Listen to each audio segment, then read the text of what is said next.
It is Thursday, the 18th of January. We are at Pogue's Mahon's. I think that is in Norwich for Hooma comedy. First time here. This is the second day of back-to-back gigs in Norwich. So I've booked a nice little, nice is a massive overstatement.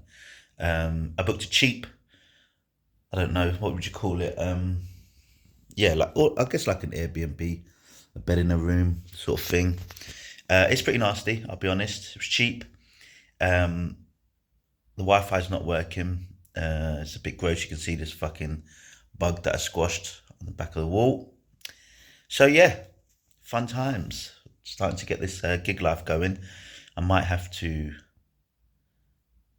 spare some expenses next time because this is not ideal. But yes, we are on the second day of a back-to-back night in Norwich. Back-to-back nights in Norwich. Yesterday was good. The venue was great. It was the first time. My friend Tom, who's been doing comedy for quite a while now. I went to uni with him, and then when I started doing comedy, realised he'd been doing it a little bit before me. So he was there yesterday. He's from Norwich. Hopefully, see him today, this afternoon. 10 minutes. I ended up doing about fucking 6.5, which was absolutely bonkers. I missed the whole two-minute bit, which is really, really frustrating, actually. Because, I'm not getting these 10 spots massively often, but they're starting to come in. I've been grinding a lot of competitions lately, so doing a lot of 5. So my 5 is tight. I just need to get back to remembering what my actual fucking 10 is and being able to repeat that properly. But it was still a good gig. It was really fun. There was about 20 people in there, and for the size of the room, it was packed. And it's Norwich's version of an open mic, which is great. But the idea is that hopefully, if I can impress and do all right, maybe get a few more spots. This Hooma comedy does weekend spots in much bigger venues, and they have paid comics and things like that. So I don't know. I'm not going into it thinking, well, look, this is what I'm aiming for. But you want to impress. You want to do well in places like this. This is the next step, the progression from the open mic. So we'll see how we go.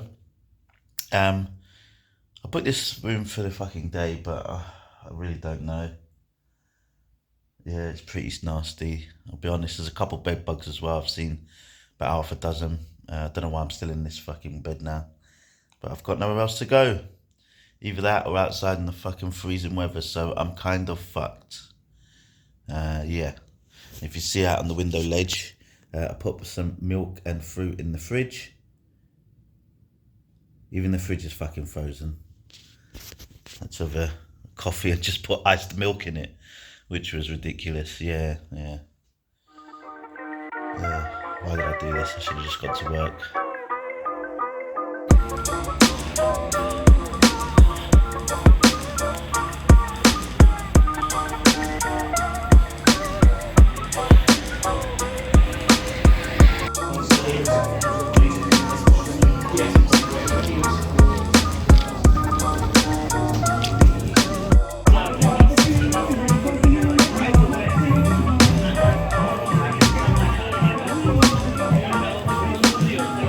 Multiple trauma is going to cause some multiple trauma in the room. Start the room as well, bring it up.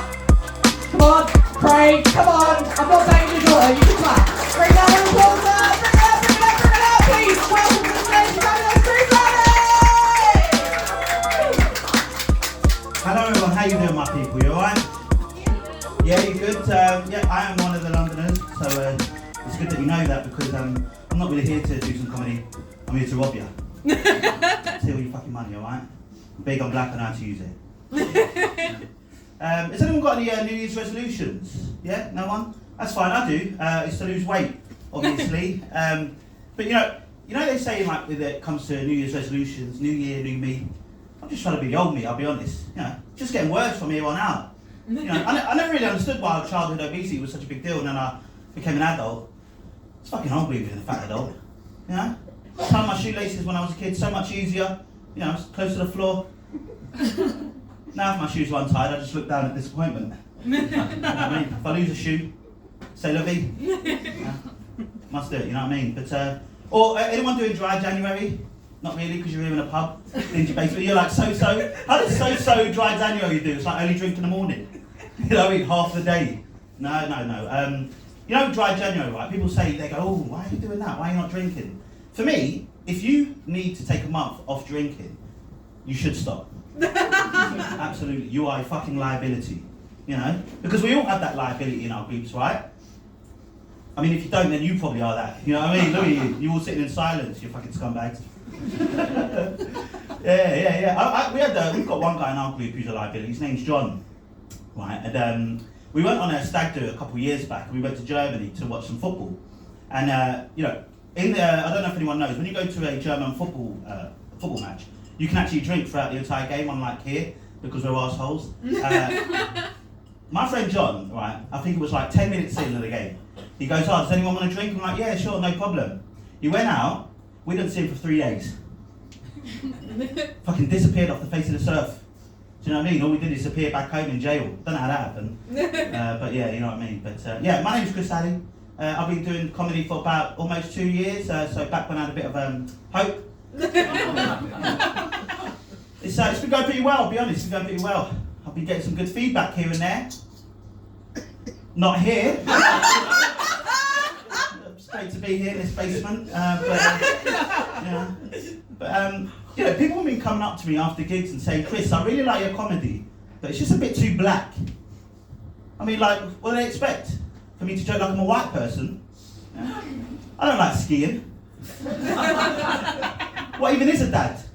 I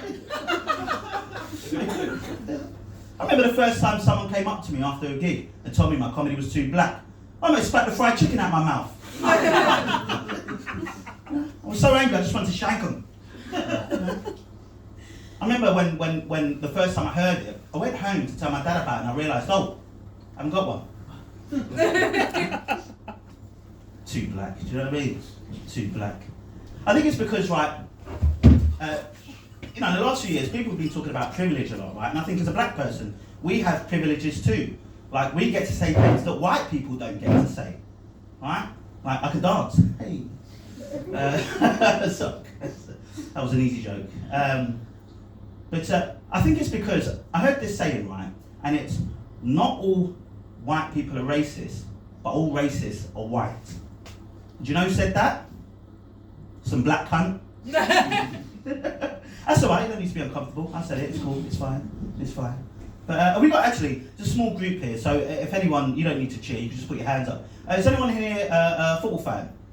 Yeah, you're a football fan? Yeah, me too, right? I'm a big football fan. Trying to become a medium-sized football fan, you know?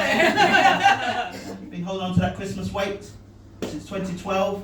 And you might have heard about this, right, mate? The Premier League recently released this list of the most influential black people in football, right? So really good stuff. Players like Rashford, Saka, and the other one that missed. Guess what they called it? They called it the blacklist.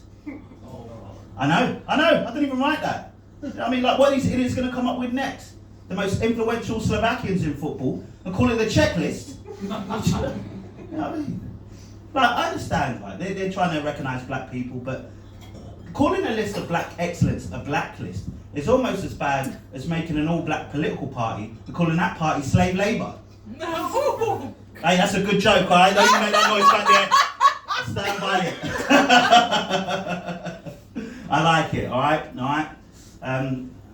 But I feel like people are trying to recognise black people in the last few years in really weird ways, you know? They had the term BAME, that got cancelled. The one I never understood was the term person of colour. How did that get through?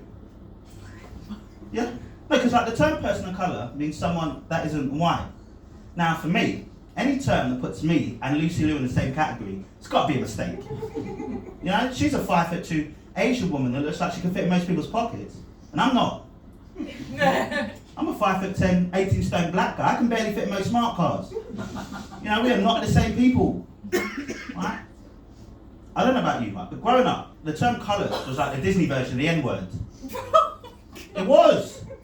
You'd get that movie, like, set during segregation times, you know, before people realised black people were good at sports. And, you know, you'd see this little black kid who goes to the shop and meets this racist who's like, we don't like you, kind, coloured boy. You know, and that little boy, he's like sad, and he goes home to cry to his mum, like a little bitch, and his mum says, "That's okay, baby." People are always going to judge you for your skin colour, but that's alright, because it's what's inside that counts. Just full of love, diabetes, and for all those hardships and life lessons, at the end of that movie, that little young man grows up to be the president. Hey, happy ending. You're welcome. Unfortunately, this is real life, and that colour was orange. There you go. Look, I'm a black guy, right? And I was speaking to this vegan in Whole Foods who told me that me calling myself black is actually a self-identifying preference. I'll be honest, I've got no clue what they then was talking about. You see, because all my life I thought I was born black. Hadn't realised it was a preference. If it was a preference, I'd have one of those big black dicks, you know what I'm saying? Pow! From like the rock and shit. My junk looks like 3 new potatoes just huddled together. No good. It's a good visualisation. Yeah, there you go. Just imagine it. Don't look at it though. I'm embarrassed. I shouldn't be wearing fucking tracksuit bottoms, I'll be honest. I'm embarrassed. Yeah. Actually, again, hands in the room. Did anyone in here grow up with a bit of an annoying dad? No? Oh, you're just looking at it, yeah? So you did, right? Yeah. Must be nice. You know what I mean? Practically showing off at this point, do you know what I mean? Rubbing in my face, you're bringing it in. Goodness me. No, I grew up with a single mum, wonderful single mum, growing up, like, she did all the typical things a dad would do, we'd go and play football, she talks about girls, what she calls slags. She even taught me how to shave. I think I do a good job now, but it was hard at first. Get between those legs, but hey, come on, I'm a good son. We've all done it. No, all right, fair enough. Something else about me actually is I grew up with a twin brother, so nice to make me twice. No, was my mum likes to say 2 mistakes for the price of 1. Silly bitch. But my twin brothers, when people see me and my twin brother together, they say I look exactly like him. Which really pisses me off, because I think he's fucking ugly. I'll be honest, you know what I mean? It's horrible looking in the mirror. But my twin brother's gay, which is great. But, when he came out, it really wasn't a surprise, because all the signs were there. We used to play games as kids, and we played doctors and nurses. The game where you play different characters in a hospital, right? Guess who my gay twin brother always wanted to be? And it was not the doctor. It was Beyonce. Always the wrist issue. Do you know what I mean? Work-related injury. But when my brother came out, he came out when we were 18 years old, which was great, and he was telling friends and family. The only problem I had is that I'm a big homophobe. Big homophobe. Trying to become a medium-sized homophobe, No, I'm only joking. I'm not a homophobe. I used to bath naked with a gay guy. But do you know what, right? You guys have been lovely. I'll leave you with this because you guys have picked me up today, actually. Because I recently found out some bad news. I found out to put my dog down. Yeah, thank you. Someone cares in this fucking room. No, because apparently she's a paranoid schizophrenic. I know, I didn't even know that was a thing, right? I said to the vet, like, Dr. Vet, is that where the saying comes from? And the vet was like, what saying, Chris? And I was like, you know what saying? Bitches be crazy.